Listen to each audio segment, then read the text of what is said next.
bringing you the truth, or something like the truth. This is the Bottom Line Podcast from 100.7 The Score.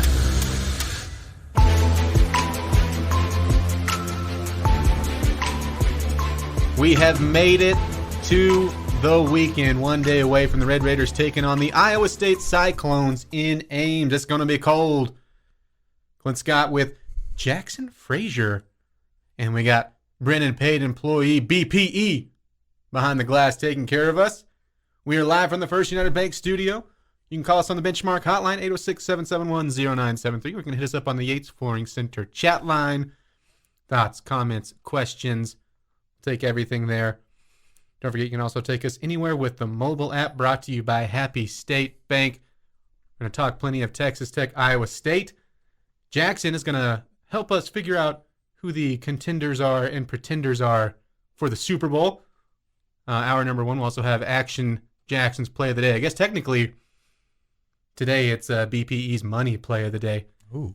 And then we will have a Friday edition of Kaylee's Dailies in hour one. Gentlemen, how are we feeling? Feeling good. Happy to be on this side. Is it weird? A little bit, yeah. Yeah. Feel a little bit more open. You feel like you're looking at Brennan like you as a younger self? Yeah, that's exactly how it looks, actually. He's looking into a mirror. I'm his reflection. Yeah. Because there's obviously a size difference between you two. When you look at Brennan's size, what age were you at that? Because you mentioned you were a very big kid. When you look at Brennan, were you like, that was me as a fifth grader? Brennan, if you don't mind, like, what's your height, weight? 5'2", 130 pounds. That was like third grade.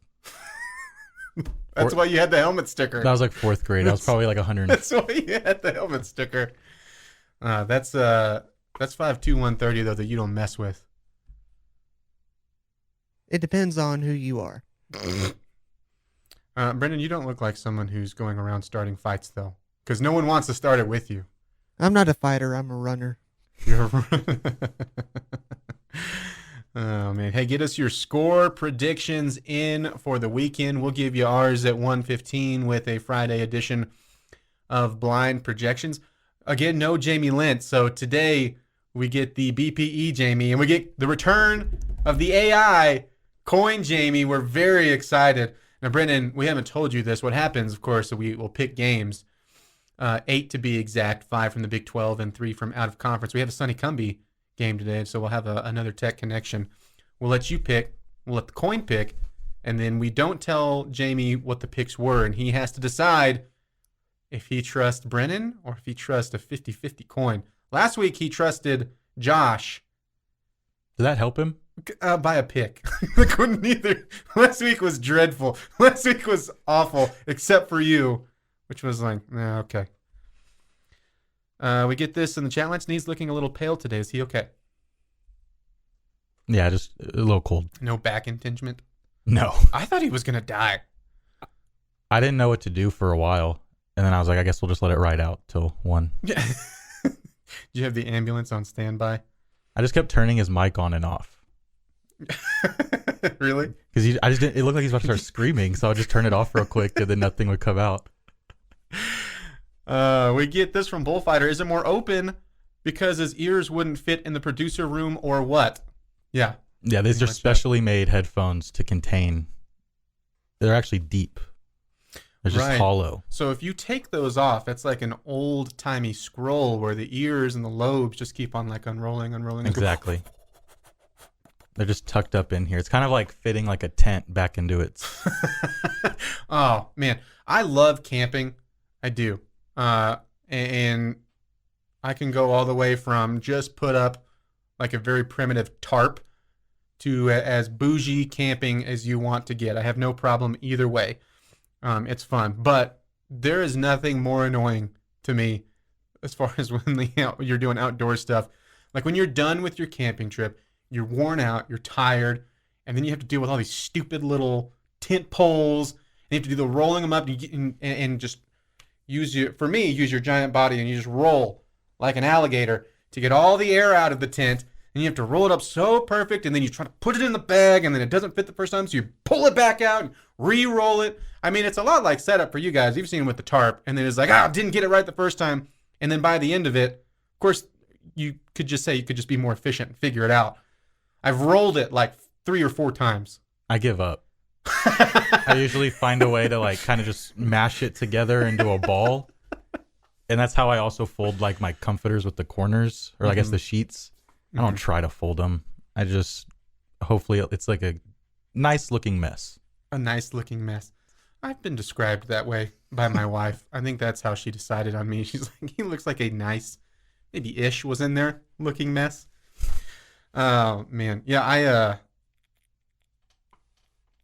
I think about the first tent that I had, actually. I make that joke, and it was like way on sale. It was a POS, if I'm being honest. It was terrible. It was very much crumpled in the trunk for a while, way back in my olden youths. And how old are you, Brennan? 19. Okay, so a few years older than you, probably in between what you guys are.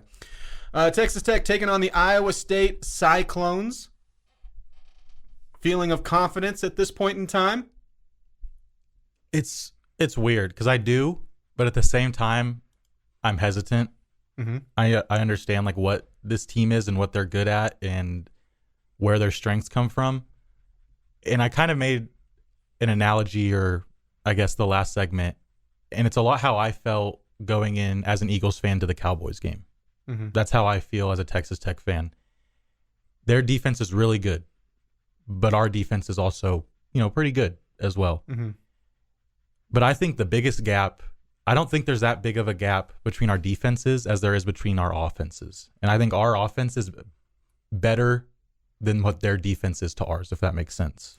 No, I see what you're saying, because, there's no two ways around it. Iowa State has the best defense in the country, and part of that scheme, part of that is they just have guys. And this is the thing that's been the biggest, to me, attribute to Matt Campbell, is defensively, he has guys usually that are talented, but they also commit and just fully understand their role in that defense. And they don't, I'd say they don't beat themselves. They don't beat themselves defensively. Offensively this year, they've beaten themselves plenty of times. You can go to the Kansas game, you can go to the Texas game where they were just absolutely just dropping wide open touchdowns there in Austin. And I agree, because your defense has been solid. And at times, I would say from what I expected, I didn't think they were just going to be, a bleep show out there. But I thought that maybe they'd be a little more inconsistent than what they have been defensively. And it hasn't been perfect. But when you look at what I expected out of the offense and the defense, it's kind of been flipped the other way of how it's played out. And you've had plenty of issues offensively, part of that being injury driven, part of that being quarterback play, and of course a big part that everyone kind of expected was offensive line play. But defensively, you've been solid. And I look at the matchup from both sides to what you're saying. Obviously we'll get the score later when we pick games. I feel extremely confident heading into a freezing game in Ames, a place that has not been kind to you, even as good as that defense is. We'll talk about it more here on the bottom line on 100.7 The Score. But next, we're going to play a little Pretenders and Contenders. Keep it with us right here on 100.7 The Score. Bringing you the truth, or something like the truth. This is the Bottom Line Podcast from 100.7 The Score.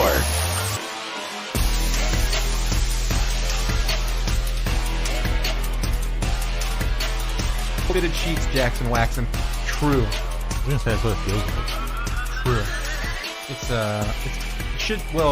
I say that. Like, my wife can do it, but it's physically impossible for me. I feel confident, and then I'll like pick it up, and I'm like, it looks like a blobfish.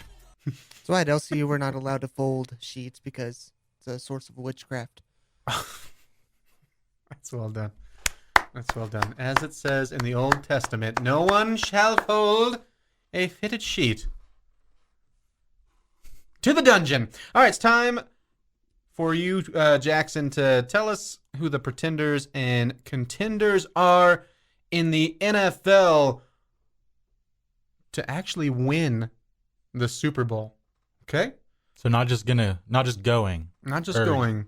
deep playoff runs. No, but to I win want the to whole know shebang. a legit threat to win it all. Because if you went just make it and maybe win a game in the playoffs or even make it to the conference championship, there'd be the laundry list would be way too big, right? Because sometimes you find some Super Bowl pretenders in the AFC Championship game or the NFC Championship game. It doesn't always play out to the legitimate threats to the Super Bowl get there. But, hey, you're going to help us figure that out. As we look at the playoff standings right now, everybody about 9 games off. The Titans beat the Packers last night. They're for Thursday Night Football, by the way. We'll start at the top of the top. The Kansas City Chiefs over in the AFC, 7-2. Pretender or contender? Oh, they have to be a contender. There's no way there's no way. They've shown it for too long.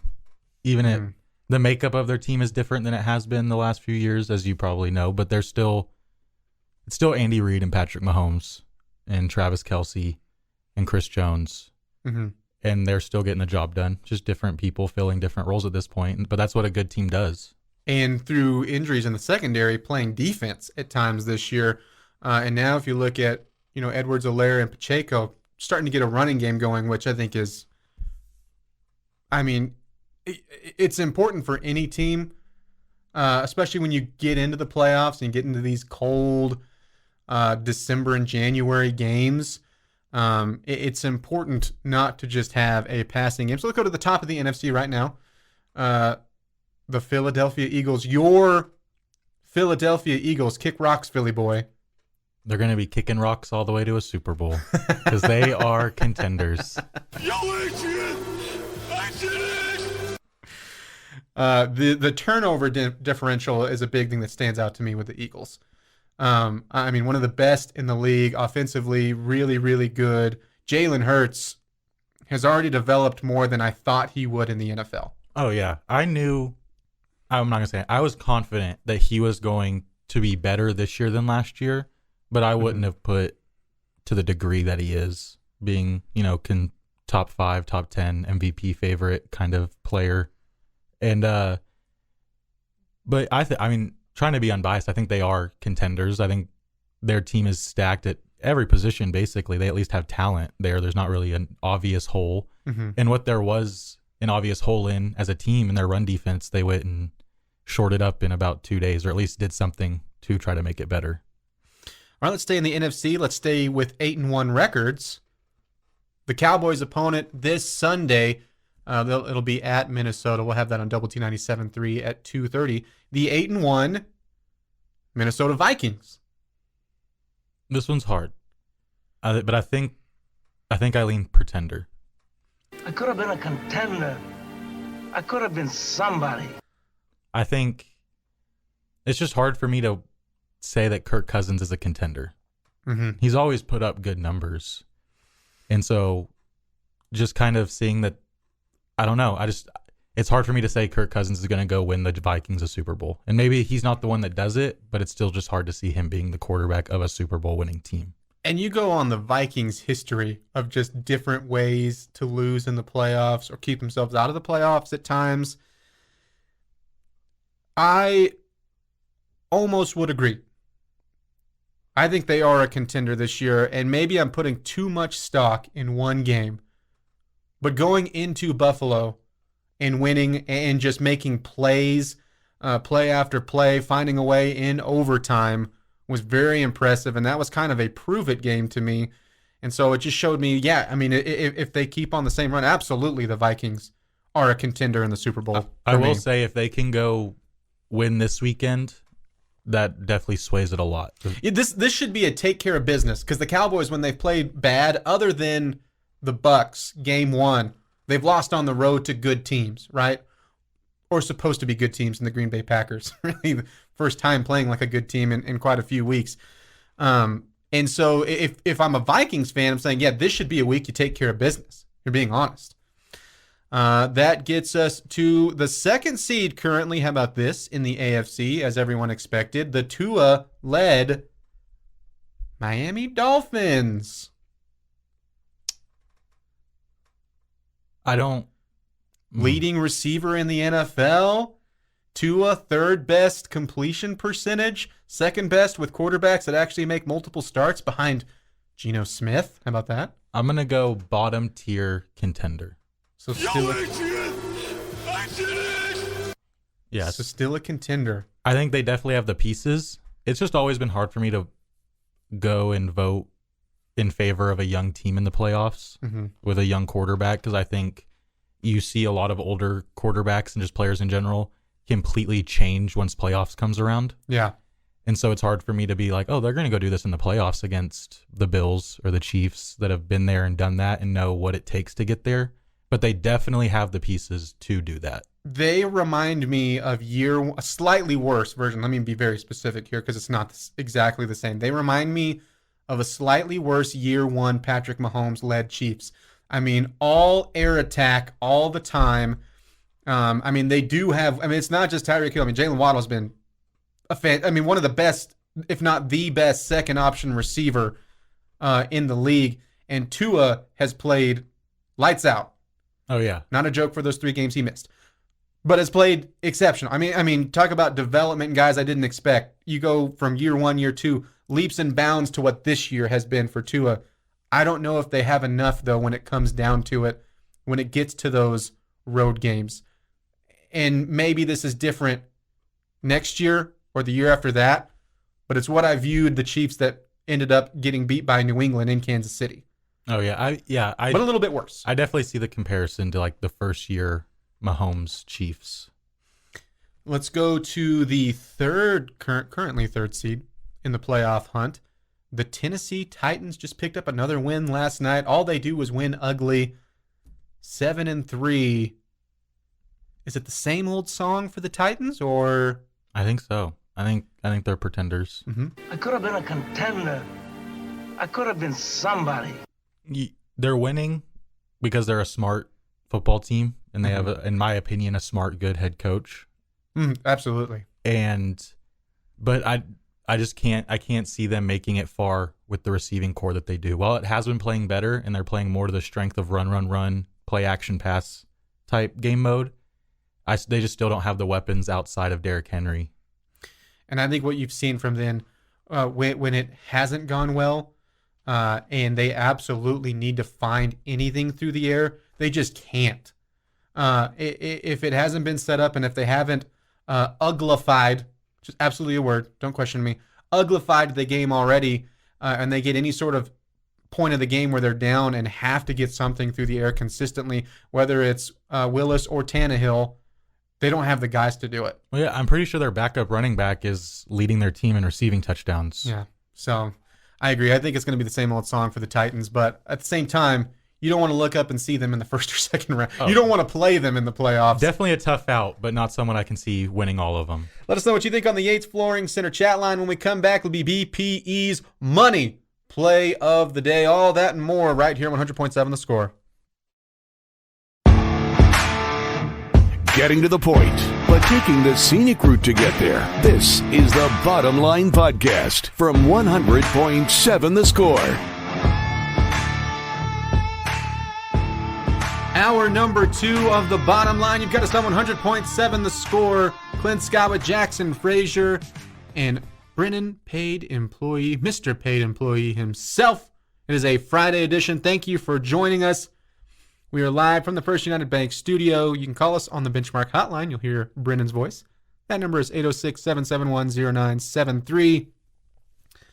Or you can hit us up on the Yates Flooring Center chat line. Thoughts, comments, reaction, score, predictions.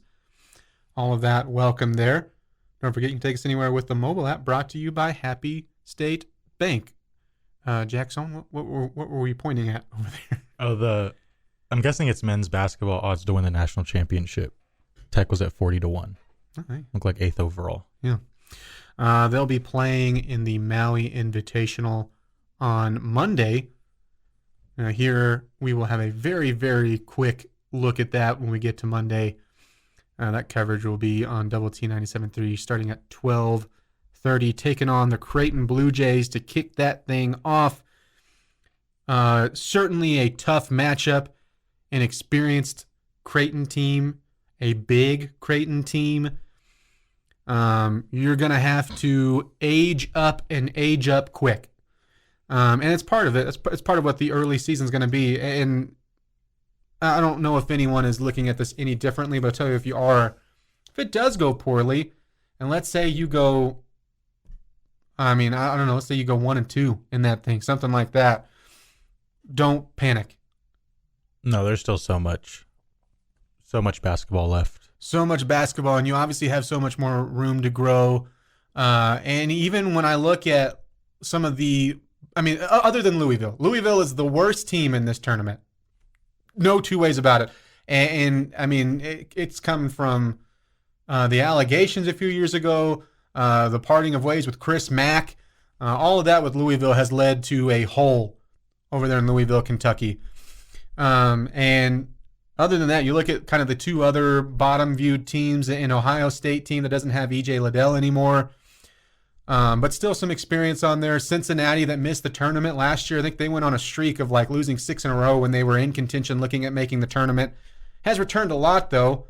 And again, early on in these games, sometimes it doesn't go down to talent. It goes down to guys that have better chemistry, have been in a system, have figured it out. Now, I think you'll have a good showing. I do. I think you'll see, hopefully you have a tournament where you shoot lights out, because you've been waiting for that consistently. You got a lot of guys that can do it on offense. There's no doubt about that. It's just, again, about figuring out timing with everybody, spacing. You're going to cut down your rotation, hopefully, after this week, and you're going to figure out stuff about this team really fast because of the level of competition you'll be playing, regardless of what happens. This sounds like a no-duh type statement, but if Tech can go into Hawaii shooting hot, they got a really, really good chance at the whole thing. Well, and when I look at the Creighton team, again, it starts out tough, and it's not that you can't beat them. It's just what you've seen from the squad so far early on against lesser competition. I think the turnovers may get you, unless you can get them to do the same thing. And I'm not expecting it, but if you come in and you shoot hot,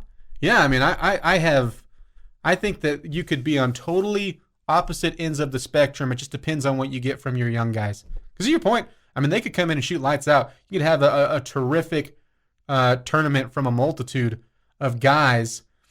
But right now, from what you've seen, as expected, you're going to have to go through some growing pains in some of the turnovers, some of the rebounding, some of penetration. That's what kind of killed you against Louisiana Tech at times, was way too easy drives and then a dish to a post that made him seem like he was an All-American when it was just kind of losing track defensively. That's all stuff, again, new to the system. No worries that that's going to get fixed by Mark Adams. Yeah, no. Basketball is such a chemistry-centric sport. Mm-hmm. People, it's really easy to think that it's not, because of how it looks from the outside, and you kind of see guys like in the NBA, for example, you see a lot of guys just like kind of linking up on teams and playing really well together. Mm-hmm. And so it doesn't seem, but a lot of those guys have been playing together, know each other, and have been playing with each other since they were this age, this age as in, entering college and stuff like that. But it takes a minute, just like anything, chemistry wise. But once it's there, this team's going to be different. And you can tell that because part of some of the turnovers that you've seen, I think one have sparked from younger guys that are adjusting to the college game. It doesn't matter if you're playing Duke or if you're playing Northwestern State. It just doesn't. It's an adjustment to the D1 level.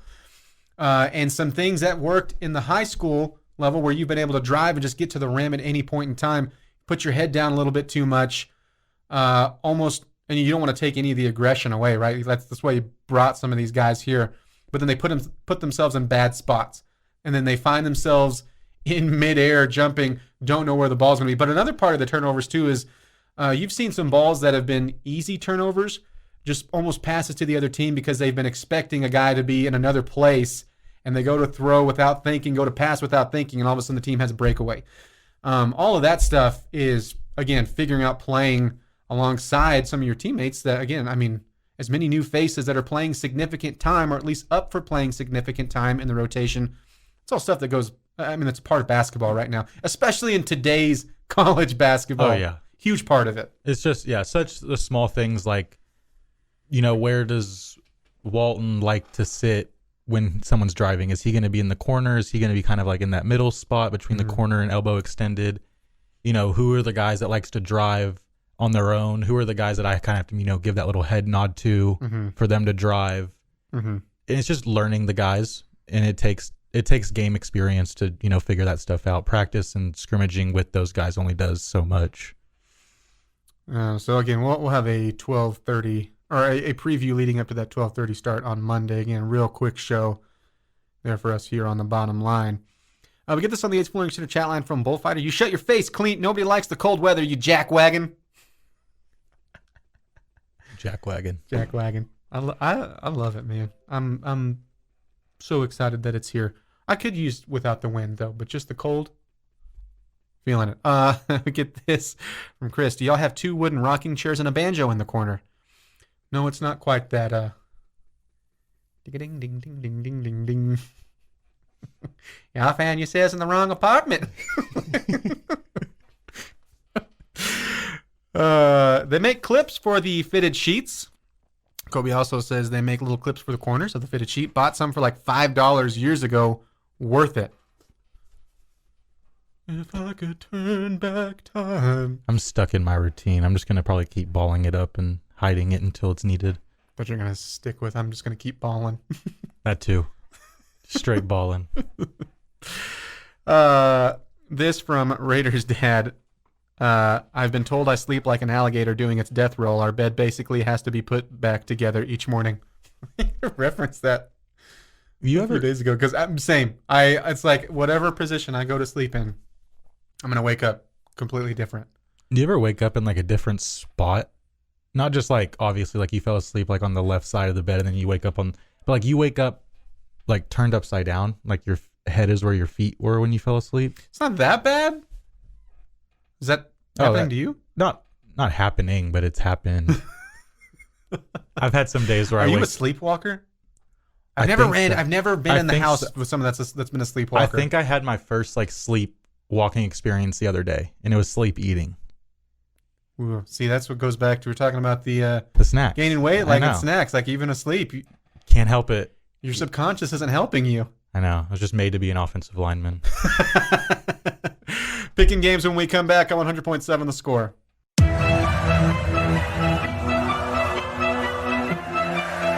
Bringing you the truth, or something like the truth. This is the Bottom Line Podcast from 100.7 The Score.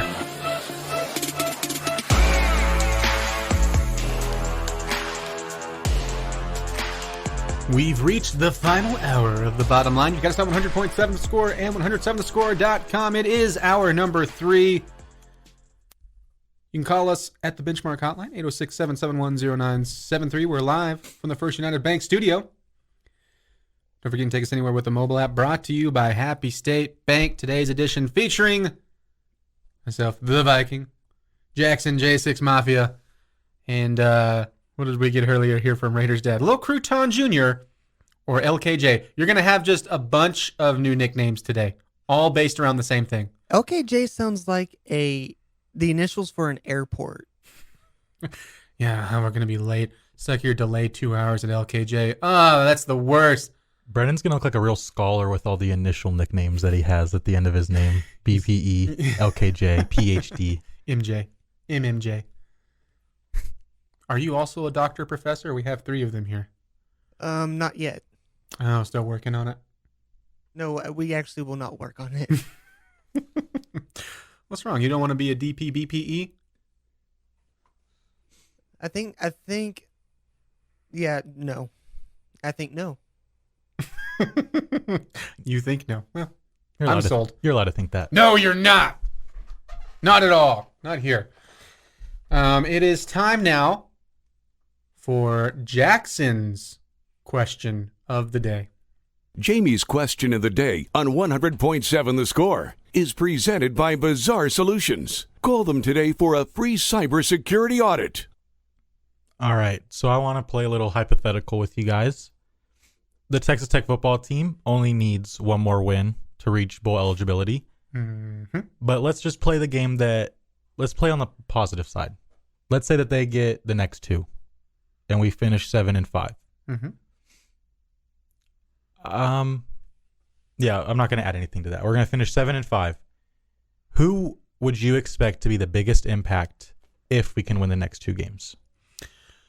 If you win the next 2 games, I expect the biggest impact to be your and maybe I probably can't do the combo of the offensive line and the running backs. So I'm going to go with the running backs, that you've stuck with the running game, and now what is a 3-headed monster. If you continue, hopefully, to use, and I would assume the plan would be to keep using Cameron Valdez along with Sir Roderick Thompson and Taj Brooks. Does he have like red shirt available or anything like that? He's only played in 2. Yeah, I'm not sure what the scenario is for that, but boy, if you could have him for as many years on campus as possible. I mean, he was all we heard about him was how good of an offseason he had, and we heard look out. We heard look out for Cameron Valdez, and heard a lot about Nehemiah Martinez. And as we saw and have seen at times, absolutely correct on Nehemiah Martinez. Incredibly excited about his career. But now we got the first true look at Cameron Valdez in big minutes, instead of just kind of like the kind of garbage time minutes he got. I felt like he added a whole new dimension, wrinkle when he was out on there. And he is a violent runner. And as we all know, so is Sir Roderick Thompson. I think Taj is too, but but labeled between the two, I mean, I typically would go Thompson, and I think Taj Brooks is a little more shifty. Cameron Valdez, I think, has a little bit of both to his game. And the nice thing is really all 3 backs. I probably need to wait before I say this about Valdez. Hold on. Your 2 main backs coming into the season are very well-rounded, and you can use them in a lot of different ways. Now, you haven't at times this year, whether that be because you couldn't with the offensive line or just out play called yourself. But if you go 2-0, I think your running back room has had a terrific next couple of games and an effective next couple of games. And I think you can do that. And certainly against Iowa State, you need that. Because if you just come out guns blazing, and even then, we haven't just seen just a bunch of deep shot after deep shot. It's been more kind of chipping your way with the short passing game, stuff like that. But if you do just try to come out guns a-blazing, I do not like that offensive scheme against Iowa State. I think that's how things can go poorly in Ames. But that would also mean you've just reverted from what you've been successful with at times, and especially last week against the Jayhawks. So I think if you go 2-0, I mean, the running backs have had an effective and good set of games. What about you, Brennan? For me personally, it's going to have to be quarterback play. I think what we saw against Kansas is finally some facet of consistent quarterback play, and that's what you've been needing all season long. Even though the run game was great against Kansas, I think leading you forward for these next 2 crucial games is you're going to have a quarterback lead that offense, and whoever it is going to have to be consistent, and you're going to have to stick with him probably for the next 2, or if you can get to that bowl game, 3 games. Are you going to, would you personally, are you sticking with Shuck? Yes. Okay. So I lean more, when I was thinking of this question, I lean more towards Clint. I think the running game is what would get us to 2-0. I think obviously the quarterback would have to play well. He couldn't just come out and be hurting the team for us to have a chance to win both those games. But I think that we've shown that we can win with whichever quarterback can go out there, I guess, is going to be the best way I'm going to put it. But we've seen that no matter who the quarterback is, the drives that are really sustainable, or the drives that we watch that we're like, ooh, let's just keep doing that, usually, I'm not going to say revolve around the run, but it's a good balance. It's a good, getting ahead of the sticks on 1st and 2nd down, so that maybe a 3rd down throw doesn't have to be a 3rd and 8 throw, or we can actually just keep running it, and it's 3rd and 2nd, and we just ran it 3 times in a row for a 1st down. And that's the other side of that, right? Is at times where you have a 3rd and short, you didn't just mess around. You said, let's go get it. Let's not play with 2 downs because we know we have them. Like, just go get the 1st. And I think that's part of it too. Yeah, I think there was a good stretch where they were like, oh, well, we have the 4th down, so let's do something safe for 3rd down. And by safe, I don't mean like safe as in, a little slant, but safe as in let's just try to get 3 so we can get 4th and 1. Mm-hmm. And I think it should always be try to get a first down, whether it's 1st, 2nd, 3rd, 4th. I think there are plays that are made, just 4-4. But if it's blocked and ran correctly, you could still get the first down from it. You know what I'm saying? Mm-hmm. But I think running backs will be a big part too. I think it's going to be the biggest part to get to that 2-0. Mm-hmm. Yeah. Let us know what you think on the Yates Flooring Center chat line. We get this. LKJ, do you not know how to spell crouton? Doesn't start with the K. And Lil Crouton, it does. Krewton, baby. Part of the Crouton crew. We get another crouton is spelled with a C, Clint. The salad one is. Not the rapper one. Not the rapper. Not Jamer, a.k.a. Lil Crouton. Now, sidekick, Lil Crouton. In my Lil phone, Crouton though, Jr., LKJ. In my phone, though, it is a C. Oh, what? But it's Crewton. Okay, so you still have like the cool. Yeah, it's still cool. I say cool. It's pretty cool. It's pretty cool. It's pretty nifty. I'd say I ruined it with nifty, but it was already not great. Nah, we don't care. Nah. Raiders dad says rip Dr. Sparky. There's a new doctor here. And Dr. Professor. DPBPE. One day, no matter how much you're gonna be, we're like those parents. You're gonna be a doctor professor, whether you like it or not. MD, PhD. No diggity when we come back. You've got the bottom line on 100.7 The Score and 107thescore.com.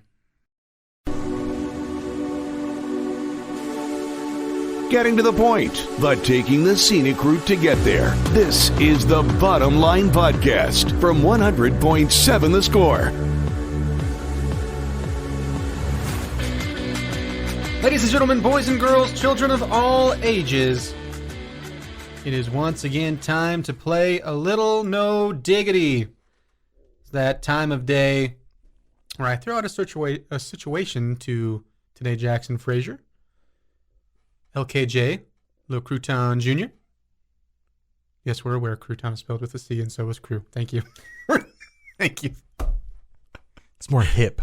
It's more 90s rap if we say the Crouton Crew spelled with a K, right? Yeah. And with their digitometers, might as well just fit right in, right? They tell us just how much diggity a certain situation has. Brendan, did you bring your own digitometer today, or did you have to use the guest one? We don't mind sharing.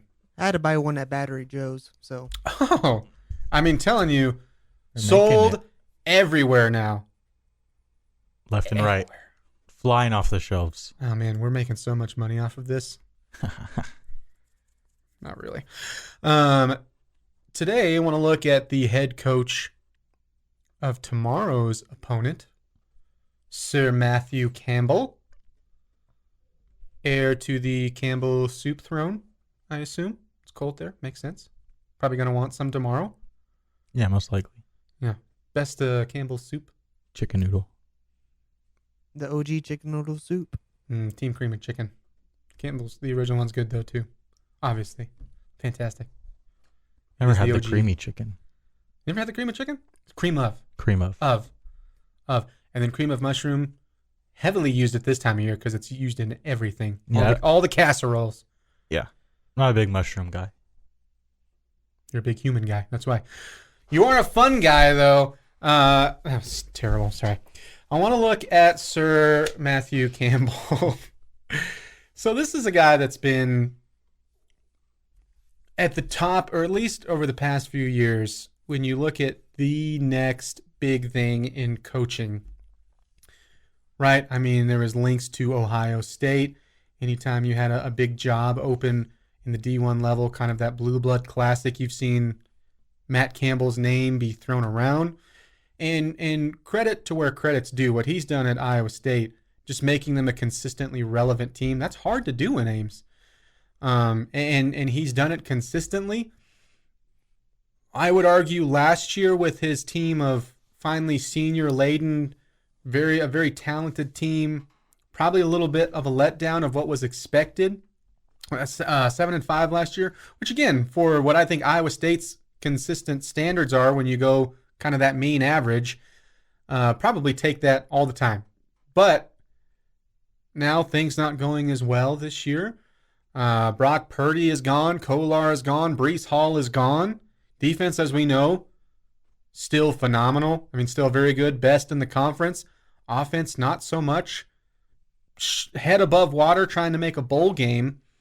Has the, I'll word it this way for our No Diggity situation, the shine of big-time coaching candidate Matt Campbell has rusted a little bit.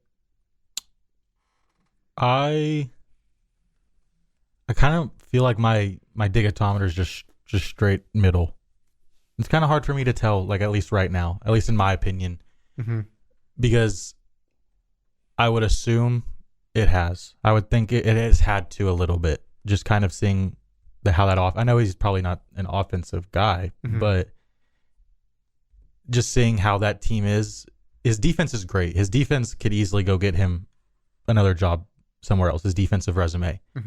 I just don't know if he's kind of like the belle of the ball type anymore. Ooh, I don't know if that's a good reference. Yeah, I don't know if he's the main character, what everyone's going to be looking at. I think he'll still get the interviews. He's still going to get looked at, but I don't think it's the sweepstakes for him anymore like it used to be, or at least thought out how it used to be.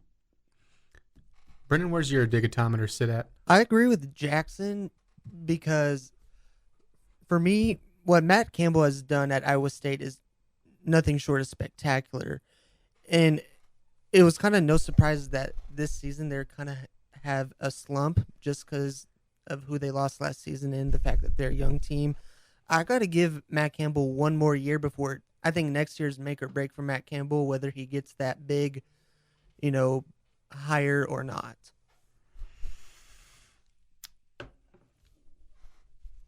I'm going to differ from you guys. I'm going to go even more on the side of Diggity. I'm going to go 10%.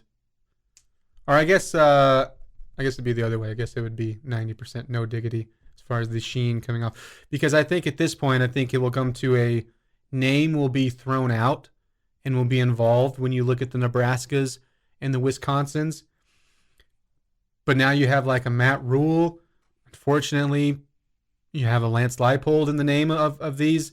I think that it's going to be if he does get pulled away from Iowa State, they've scratched a few more names now. Maybe they've tried to pull Luke Fickell away from Cincinnati or, whatever program that is. Maybe they go towards a group of 5 type of guy now. Like do I think he's a great coach still? Yes, but I think the momentum, that kind of rolling, Matt Campbell is the next coach at Michigan. He's the next coach at Ohio State. He's the next coach. Look out when Saban retires. He's headed to Alabama. Any of those type of programs, I think that sort of magnetism is gone. It's kind of a strike while the iron's hot. Oh yeah, situation. That's kind of feels like sports in general, with most players, they get with most people in sports. He might have if it all depends on what he wants to, maybe he wants to stay at Iowa State and be that guy that's there for a long time. I don't know why you'd want to, but maybe that's what he wants. But it kind of feels like that time where he could have gotten one of those top jobs is kind of gone. And he might go get something else in a different P5 conference, but I don't know if it's the Ohio State, Michigan type level anymore. And the other side of that too is, how quickly do any of these open up? You've seen a lot of big contracts get linked down, and even in a similar vein, maybe not quite to what you would do. I mean, I know we're throwing out the biggest of the biggest, but like things aren't going well at Michigan State right now, but that's a big contract that's been locked up. Things aren't going well at Texas A&M. That's a big contract. Penn State, things are going well, but I mean, if anybody ever pulled Franklin away, would that be something? But again, that contract with Franklin is a big contract. So, I mean, all of these questions might end up just being irrelevant just because you don't see the necessity of it, and you won't have the actual openings. And right now, I think will be a telling sign, because Wisconsin feels like the type of program level-wise that I would expect maybe would have him at the top of the list right now, right? Not quite all the way to that level of Ohio State, but they've certainly viewed themselves of that. I mean, firing a guy who's won a ton of ball games for the Badgers. They start off great. Yeah. They definitely expect that of him coming in, I would feel like. And so that's what, like a team like that, that's going to, I think, answer that for me this year. If they do go after him, if he is at the top of the list, and again, who says that he says yes? That being said, any team that does take him, please get him out of the conference. He is a thorn in the side. And again, credit where credit's due, because that's what he's turned the Cyclones into. And it is no fun to play them. And even though things aren't going just incredibly well this year, still just hadn't been fun to play them. I mean, ugly games. I've been beaten a lot. Again, I like your chances as you play them tomorrow. Optimum Game Day Live starting off at 7 on Double T 97.3. But that being said, as far as the elite of the elite, yeah, I think the shine has a little tint to it, some smudge. Speaking of coaches, do you think if Cliff was to get fired, he comes down back to the college ranks, or do you think he stays? I don't know if he would ever come back to the college rank. I just don't think he would. It doesn't. Yeah, I think the same. I was just wondering what you thought. He doesn't really fit his style of what I see. He doesn't seem like like a recruiter. Mm-hmm. I mean, maybe he would want to come and still have some of that money that's in the old bank account and maybe do like an analyst or something like that. But as far as coming straight being a college coach, or I mean, especially a college coordinator, I just don't see that happening. I think he would bounce in well enough and stay there in the NFL and find something. Yeah, he definitely in a few years if that were to happen. He definitely seems like more of at least right now, he would go get a coordinator job and then work his way back up. We get this on the chat line. If you're a teenage girl, I guess my daughter's hip hop dance was called a crew with a K. Guess it's fitting for you as well, Clint. That Clint with a K. Was well done. It's pretty sick nasty. Sick nasty Nick Sasty coming to a wrestling ring near you. It's the bottom line on 100.7 The Score. This has been the Bottom Line Podcast from 100.7 The Score. Go to 100-7thescore.com for more from the Double T Sports Network.